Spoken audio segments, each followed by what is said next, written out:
Қайырлы күн, құрметті көрермен. Бүгін әдеттегідей мөлтек шай подкасты. Бүгінгі шығарылым өте маңызды тақырыпты қозғағалы отырмыз. Мемлекеттік тілді қолданудағы қоғамдық сананы ояту.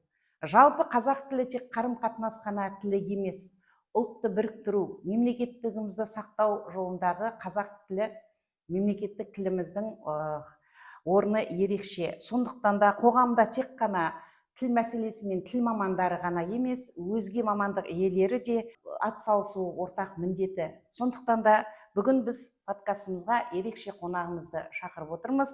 Бұл кісі Орал қалалық жұмыспен қамту және әлеуметтік бағдарламалар бөлімінің әлеуметтік қызметтер көрсету орталығы директорының орынбасары Мусилова Ақмарал Қанатқызы. Ақмарал Қанатқызы, қош келдіңіз. Сізді біз көптен танимыз, тіл жанашыр ретінде өте құрметтейміз. Үнемі осы мемлекеттік тілдің қолданылуына, дамуына үлес қосып жүресіз. Өзіңізді алдымен таныстырып өттік. Енді негізгі мамандығыңыз басқа сала болса да, осы қазақ тіліне деген жанашыр болуыңызға не әсер етті? Сол жөнінде бір-екі ауыз айтып берсеңіз. Қайырлы күн, құрметті көрермендерім. Бүгінгі подкастыға шақырып жатқаныңыз үшін сіздерге көп алғысымды білдіремін. Енді сіздің сұрағыңызға қатысты айтатын болсам, енді тіл жанашыры ретінде менің қалыптасуыма бірден бір ықпал еткен ол жаңағы отбасылық ортам деп есептеймін. Осы дүниеге келіп, осы дүниенің өмірін, есігін ашқаннан бері мен жаңағы қазақтың баласы ретінде анамның ана тілімен сусындалып, анамның даусымен шырқалған, тербетілген, әлдейін бесікте тыңдап өскен сәбимін. Одан қала берді, әкеміз марқұм да, біз есейіп ержетіп келе жатырған кезде бізге үнемі айтып отырушы еді: қызым, сенің төрде отырғаныңнан не пайда, егер сенің тілің босағада жылап тұратын болса деген бағытта сондай қағидамен тәрбие алдық. Біріншіден сол өзімнің ойлайтыным, сол отбасылық ортамның арқасында менде сол жаңағы тілге деген құрмет, тілді қадірлеу, тіл жанашыры ретінде қалыптасуыма бірден бір сол себеп болды деп айтқым келеді. Рахмет. Жалпы қазіргі қоғамда мемлекеттік тілге деген көзқарас өзгеріп келе жатыр деп ойлайсыз ба?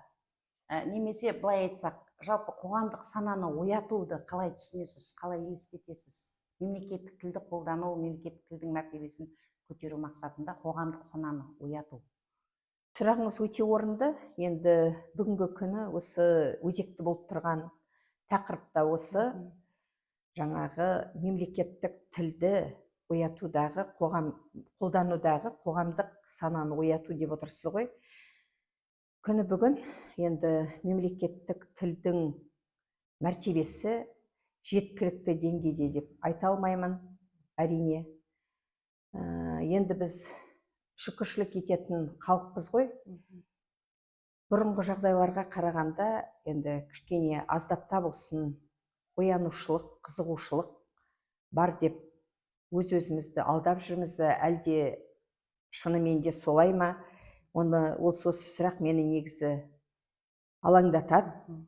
Дұрыс айтасыз. Енді қоғамда мемлекеттік тілді қалыптастыру үшін ең бірінші менің ойым, біз негізі тілге жеткілікті түрде мемлекеттік тілге мән беріп отырған жоқпыз деп ойлаймын.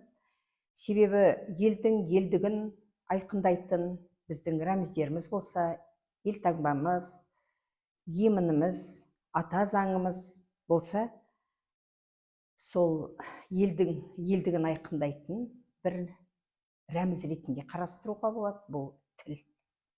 Ол өзіміздің ана тіліміз. Күні бүгін бұл тілдің деңгейі, тілдің қолданыс аясы, тілге деген талап төменгі деңгейде деп айта аламын. Енді тілдің қоғамдағы жаңағы алатын орнын ең бірінші нақтыламай, тілге сұраныс болмай, қандай жерлерде болса да жаңағы қызмет көрсету орындары болсын, дүкендер болсын, мемлекеттік мекемелер болсын, сол жерлерде жаңағы мемлекеттік тілде қызмет көрсетілмей, бұл тілдің жағдайы көтеріледі деп айта алмаймын. Және бұны тек қана бәрін мемлекетке ысырып тастауға да болмайды. Бұл әрбір адамның өзінің жеке қоғамды құрайтын, енді сол қоғамды құрайтын, сол қоғамда тіршілік етіп жатырған осы адамдар ғой. Сол адамдардың тілге деген, өзінің ұлтына деген құрметі болу керек. Себебі белгілі қоғам қайраткері, өзіміздің Ахмет Байтұрсынұлы атамыз айтып кеткендей, сөзі жоғалған халықтың өзі де жоғалып кетеді деп айтқан. Бұл бір тамаша айтылған сөз. Егер біз өзімізді ұлт ретінде жойып алмағымыз келсе, онда біз ең бірінші тілімізді сақтап қалуымыз керек. Бұл әрбір азаматтың парызы. Енді бұл жағынан жетіспей тұрған жақтары да болар. Кезінде, кеңестік дәуірі кезінде идеология мәселесіне үлкен көңіл бөлініп, идеалдар болды. Күні бүгін бізде жетіспей тұрған ұлттық идеологияны насихаттау, қазақтың жаңағы тілін, ділін, салт дәстүрлерін жеткілікті түрде барлық жерде де, жаңағы ақпарат құралдарында да, одан басқа жерлерде де насихат дұрыс жүру керек. Тілдің қажеттілігін айқындап алуымыз керек. Тілдің қажеттілігін. Жаңағы, егер біз статистикаға жүгінетін болсақ, әлемде жалпы, бүкіл әлемде 15 мыңнан астам тіл бар екен. Оның әрбір 2 апта сайын бір тіл жоғалып тұрады екен. Неге жоғалып тұрады? Себебі ол тілдің қолданушылары жоқ. Егер тілдің қолданушылары болмаса, ол тілге сұраныс болмаса, қолданыс аясы тарыла берсе, ол тілде жоғалады. Сондықтан біз өзіміздің егер елдігімізді сақтап қалғымыз келсе, онда біріншіден сол тілімізді сақтап, тілге көңіл бөліну керек. Бұл орайда енді мемлекет тарапынан да үлкен көмек қажет деп ойлаймын. Сөзіңізді әрі қарай жалғастырайын. Мына біздің өзіміздің президентіміз Қасым-Жомарт Тоқаевтың 2023-2029 жылғы тіл саясаты, білесіз, осындай жобасы бар, тұжырымдамасы. Мемлекеттік тіл этносаралық қатынас тілі болады деген ол кісінің үлкен осындай тапсырмасы деп те айтуға болады. Енді бұл жерде тек қана мына мемлекетте өмір сүріп жатқан тек өзіміздің ұлтымыз емес, жергілікті өзге этнос өкілдерінің де осы мемлекеттік тілге бейжай қарамай, сол мемлекеттік тілге деген өздерінің үлесін қосады. Осы бір-бірімен өзге этнос өкілдері қазақ тілінде сөйлеседі, мемлекеттік тілде сөйлеседі деген осындай бағыттағы жасалған бағдарлама деп ойлаймын. Осыған көзқарасыңыз қалай? Енді осыған көзқарасым, енді егер сол біздің мемлекеттік тіліміз этносаралық қатынас тілі болса, сондай деңгейге жетсе, әрине бұл құба-құп болар еді. Себебі осы елде тұрып жатырғаннан кейін сол елдің тілін білу, ол әрбір этнос өкілдерінің міндеті деп ойлаймын. Бұл сол елдің халқына деген, елдігіне деген құрметі болып саналады. Егер олар жаңағы осы елде тұрып, осы жердің суын ішіп отырғаннан кейін, ол тілдің де, ол елдің де тілін білуі негізі қажет. Жалпы мына тілді заңмен емес, қоғамдық қажеттілік арқылы дамытуға бола ма?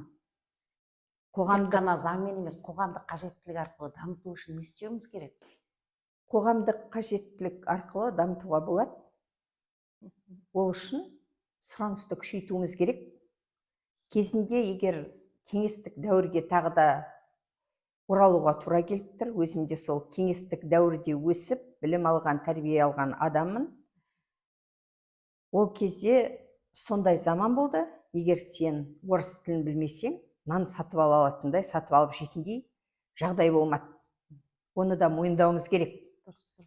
Енді күні бүгін біз сондай жағдай жасасақ, онда бұл тілде өзі жаңағы сұраныс болса, егер енді сұранысты қалыптастыратын әрбір осы елде өмір сүріп жатқан негізгі осы елдің құраушы ұлт өкілдері болу керек, сондай сұранысты қалыптастыратын. Біздер әр қайсымыз жаңағы қоғамдық орындарда талаптарымызды, сұраныстарымызды мемлекеттік тілде көбейтсек, қарапайым мына жаңағы банк жүйелерінде өздеріңіз білесіз, банкомат бар. Сол банкоматқа келіп, өзіміздің ұлт өкілдері, анда өзіңіз білесіз, жаңағы ақшаларымызды шешетін уақыттарымыз бар. Сол кезде тілді таңда дейді. Бізде қалыптасып қалған жағдай, орыс тілін таңдайды да басып, суырып ала береді. Бұл нені көрсетеді? Жаңағы оларда анализ жасап отыр. Оларға да статистика керек. Мен өзімнің жаңағы әріптестерімнің отырған жерлерімде айналамда айтып отырам. Мына сендер қарапайым банкоматты басқан кезде де қазақ тілін таңдамасаңыздар, қазақша емес, орыс тілін таңдайтын болсаңыздар, бұның өзі жаңағы орыс тілге деген сұраныстың көптігін сіздер сол сұраныс бар екен, солардың көбейтушілердің қатарындасыз да деймін. Қатарындасыз деп. Өзім мысалға сол банкоматтарға барып ақшаны шешкен уақытта мен міндетті түрде жаңағы қазақ тілін таңдаймын. Менің сондай жаңағы статистикаға үлес қосқым келіп, банкоматымда ақша картамда жоқ болса да, қайта картаны тығып, қазақ тілін таңдап, сұраныс жасаған кездерім болды, қайта барып. Жаңағы қазақ тілін қолданушылардың қатарын көбейту бағытында. Енді сұраныс көбейген уақытта сұраныс арқылы ғана, қоғамның сұранысы арқылы ғана мемлекеттік тілді жаңағы деңгейге, жоғары деңгейге көтеруге болады деп ойлаймын. Рахмет. Ақмара Қанатқызы, енді сізді түрлі мемлекеттік жобаларға қатысып, өзіңіздің мамандығыңыз басқа болса да, тіл жанашыры ретінде шырпыр болып жүргеніңізді өзімнің көзім көрді. Сол жобалардың бірі мына қазақ тіліне қадам басайық жобасында бірге де жүрдік. Осы уақыттар ішінде осы балалар бақшасына, бөбекжайларға немесе мектептерге барып, ата-аналарды сол қазақ балдарыңды қазақ тіліне беріңдер деп, осындай үгіт насихат жүрген уақытта қалалық жерде, қала мектептерінде, қала балабақшаларында өзіңіздің жүрегіңізді ауыртқан әттең-ай деген жағдайлар болды ма? Сондай болса, есіңізде қалып қойған, қатты сізді сондай өкіндірген дейміз ба, немесе қатты сол сізді өзіңіздің тіліме деген, халқыма деген соғып тұрған жүрегіңізге кәдімгі ауыр деген жағдайлар болды ма? Сұрағыңызға рахмет. 2019 жылдан бері жаңағы ең бірінші осы қалада қадам басқан жоба қазақ мектебіне қадам басайық деген атпен жаңағы жоба жүргізілді. Ол жобаның мақсаты жаңағы қазақ балаларының орыс тілінде білім алуға мектеп табалдырығын аттап жатқан жайттар бізге түрткі болды. Немесе бөбекжайлардағы, балабақшалардағы орыс тобында жүрген өзіміздің қазақ балаларымыздың жағдайы бізді толғандырды. Неліктен? Себебі біздер білеміз, что өсіп келе жатырған балалар, өскелең ұрпақ осы елдің құраушысы, ертеңгі елдің болашағы солар. Сондықтан сол балаларымыздың жаңағы қазақ тілінде, өзінің ана тілінде білім алып, білім есігін ашқан біз қалап, сондай жобаны жүргіздік. Ол жоба нәтижесінде берді. Мына қалалық оқу бөлімімен осы жоба аясында есеп, жаңағы статистика жүргізіп отырдық. Әр жыл сайын біздің сол жобадан кейін жылдан жылға қазақ тілінде білім алуға қадам басып жатырған шәкірттердің көбейгенін, немесе балабақшаларда қазақ тілінде жаңағы тәрбиеленіп жатырған кішкентай бүлдіршіндеріміздің санының артқанын байқадық. Енді әрине әттеген-ай деген нәрселер де болды. Ол нәрселер енді оны жаңағы біз өзіміз сол кезде сол балабақшаларда да, мектепте де, мектеп басқармасына да, ұжымының басшылығына да ескертіп отырдық. Балабақшаларының жаңағы ұжым басшыларына ескертіп отырдық. Бізде бір енді ата-аналардың тарапынан түскен сұрақтар болды, көкейтесті сұрақтар. Ол жаңағы ата-аналардың айтқан көп нәрселері, мен баламды қазақ тобына беріп едім, бірақ менің балам 1 ай 2 ай бойы жылады, одан орыс тобына ауыстырған кезде жаңағы өзінің ықтиярымен, өзінің ықыласымен балабақшаға барды деген сөздер болды. Соны біз саралай келе, біздің жаңағы қазақ тілді тәрбиешілердің, ұстаздардың жеткілікті деңгейде баланы қызықтыра алмайдау деген ойға келіп қалдық. Бәлки олар өздерінің ісінің үздіктері болар, мамандары болар, өздерінің ісін жақсы білетін болар. Ол білу бір басқа, баланы тарта білу екінші басқа. Мына орыс тілді топтарға барсаң, балабақшаларына, ана тәрбиешілері деген тек солнышко, ты пришла, ты моя зайка, ой деп осылай жаңағы іші бауырына кіріп жатады кішкентай нәрестелердің. Соны біз тәрбиешілерге де айттық, қазақтың тілі ғажап тіл ғой, бай тіл. Неге сендер сол балаларды жаңағы жылы шыраймен күлімдеп айналайын, бұтақаным, келдің бе, күнім деп, неге жылы сөздерді сіздер де айтпайсыздар деп. Бізде енді біз айтамыз ғой, қазақ халқының бойына біткен бір қасиет, ибалық дейміз, жаңағы көп өзіміздің немізді, ішкі дүниемізді сыртқа көп шығара бермейміз. Қазақта айтады ғой, жаңағы айтып отырған үлкен кісілерімізде, мысалға, көп күлетін болса, шегі шыққан күлегеш деп жаңағы. Сондықтан біз соның бәрін ұят санадық па, ұяңдыққа тәрбиеледік па қазақты.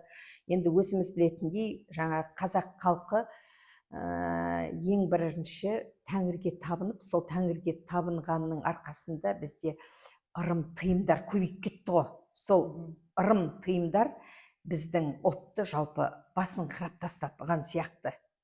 Тым ұяңдыққа да, ибалыққа да жаңағы бір тыйым сөзбен біз өзімізді түгел барлық жағынан да тыйып тастаған сияқтымыз. Жаңа айтып отырсыз, сол мына жобалар аясында мектептерге бардық деп, сонда көбіне байқайтынымыз, мына сұраныс болмаған жерде өзге тілдің класстары өзінен өзі қысқарады. Оны байқадық біздер. Бұл жерде сұраныс болып тұр ғой. Ата-аналардан сұраныс болып тұр, мен баламды орыс классына берейін деген. Осындай ата-аналарды сол мемлекеттік тілге деген қызығушылығын арттыру үшін, балаларын сол мемлекеттік тілде оқытып, мемлекеттік тіліміздің несін кеңейту үшін аясын қандай қызықты ма бір не бағдарламалар жасау керек па сіздің ойыңызша? Ата-аналарды, менің ойымша ата-аналарды бірінші тартып, сол кісілердің көзін санасын, манағы санасын, қоғамдық санасын ояту керек па деп ойлаймын. Сіз қалай ойлайсыз? Оған қандай бір жобалар ма? Неге десеңіз, мен өзім де сізбен бірге жүрдім, білесіз, сол уақыттарда көбіне мана қаракөз өзіміздің ата-аналарымыз орыс тілді қарсы болып жатады. Енді ол кісілер қарсы болып жатқанда біздер өзге этнос өкілдеріне ештеңе айта алмаймыз. Олардың ішінде тіпті жаңағы қазақ тіліне беріп жатқан балалардың ата-аналарды кәдімгі құрметпен қараймыз, ол кісілерге ризашылығымызды білдіріп жатамыз. Ал өзіміздің қаракөздер осылай өз тіліндегі мектепке классқа бермеймін деп жатқанда, ол кісілердің санасын қалай оятамыз? Мені осы ой үнемі мазалайды. Соған бір қандай не болу керек мүмкін? Мемлекет тарапынан ба? Енді мемлекет тарапынан мемлекеттік тілді дамыту бағытында ынталандыру деп айтуға да болар еді. Мысалға, мектеп бітірушілерге беріліп жатырған тегін оқу жаңағы гранттары. Грант санының көбеюі. Қазақ тілінде білім алған балаларға. Ол мемлекет тарапынан болып жатырған ынталандыру. Енді бұл да әрине жеткіліксіз. Ең бірінші менің ойым, бұл біріншіден отбасылық ортаға байланысты. Ең бірінші барлық мәселе отбасында тұр. Отбасылық ортада бала дұрыс қалыптасса, онда оның мемлекеттік, яғни өзінің ана тіліне деген құрметі сол күйінде қалыптасады деп ойлаймын. Әрбір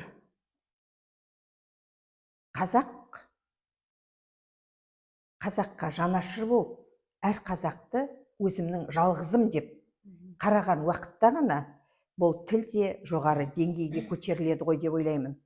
Сосын енді бұл жерде біз көбіне мына басқа елдердің, басқа мемлекеттердің тарихынан, басқа мемлекеттің жаңағы белсенділерінің, ғұламаларының сөздерінде көбіне мысалға келтіріп отырамыз. Мына белгілі қоғам қайраткері, қара нәсілді күрескер Нельсон Манделаның керемет мынадай сөзі бар: егер сен тіліңді, мәдениетіңді, діліңді жойып алған болсаң, онда сен шекараңды аша бер. Енді бұл жер сенің жерің емес, сенің елің емес деген. Енді бұл әрбір адам білуге қажет қағида сияқты. Бұдан басқа да мына белгілі авар ақыны Расул Гамзатовтың керемет сөзі бар: егер тілім менің ертең өлетін болса, мен бүгін өлуге әзірмін деп. Сондықтан мен айтар едім, әрбір қазақ осы Расул Гамзатов айтқандай, егер тілім менің ертең жойылса, мен бүгін өлуге әзірмін деп тұрса, бұл тіл жоғары деңгейге жетеді деп ойлаймын. Рахмет, Ақмарал Қанатқызы. Бүгін сүбелі сұхбат болды деп ойлаймыз. Жалпы, құрметті көрермен, тілге тек қана ол тіл мамандары, сөзіміздің басында айтқан тіл мамандары, филологтар ғана емес, мектептегі мұғалімдер ғана емес, жалпы қоғам болып, өзіміздің осы бай, құнарлы, бай, мына түркі халықтарының ішіндегі өте бай, әдемі, құнарлы тіліміздің дамуына әрқайсымыз өзіміз осы елдің азаматы ретінде атсалысайық деп айтқым келеді. Сөзіміздің соңын Қадыр Мырзалиннің өз тілің бірлік үшін, өзге тіл тірлік үшін деген сөзімен аяқтаймыз. Келесі кездескенше қош сау болыңыздар.